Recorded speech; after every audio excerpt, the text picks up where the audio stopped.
Hey everybody, this is Ty from Building Spirit, Soul, and Body.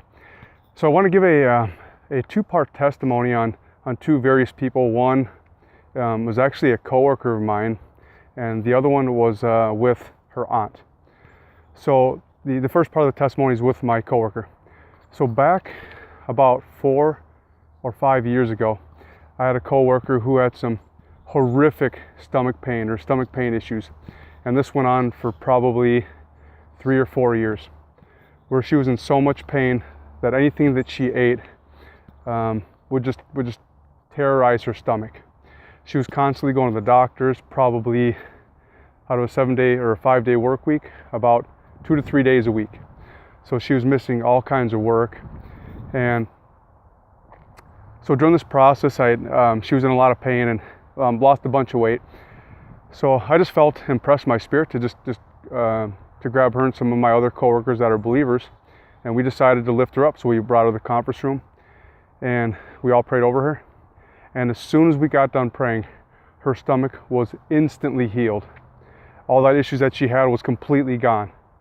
That very day, the Lord did such a miraculous healing. She started to eat anything that she wanted to eat from that day forward.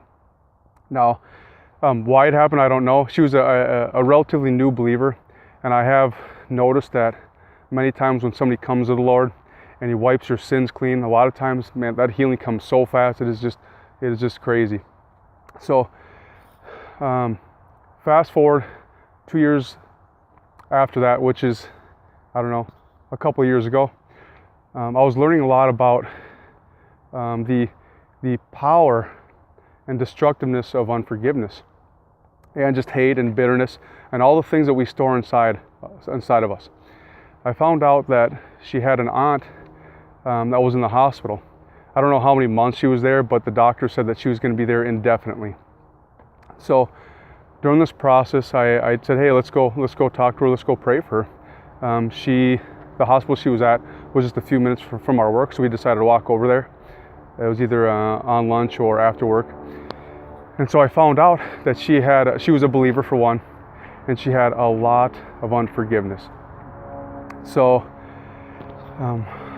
during this process, I said, if you're willing to forgive all the transgressions and all the issues that you have with this particular person, which I found out was a family member, I honestly believe that God would heal you. So she said that she would be willing to let it go. And so my coworker and I, we prayed over her, and so we forgot about it.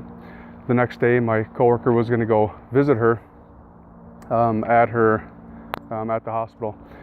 And so what happened was, she goes there and she was gone. She was completely let go. There was such a miraculous healing. And like I said, the doctor said that she's going to be there indefinitely. But when she let go of that unforgiveness, that bitterness, something inside of her, I don't know what happened, but God, I don't know if it was like some sort of oppression. I imagine it was some sort of demonic oppression that she allowed in, it completely left. And it just goes to show you that, as believers, we can't store stuff inside. That Jesus went to the cross to forgive us of our transgressions. He forgave us of our bitterness and our hate and our anger. He did all that on the cross. And it is so imperative that we must also forgive and let every issue internally go. So I hope that encourages anybody watching this to let you know that there's power in repentance, there's power in forgiveness. And if you're willing to let it go, you have somebody, a person of faith, a husband or a pastor, a person of faith that will come alongside you and pray with you. I believe that God will do a miraculous healing if you stand on His word. So yeah, I appreciate everybody watching this. So God bless, and I'm out.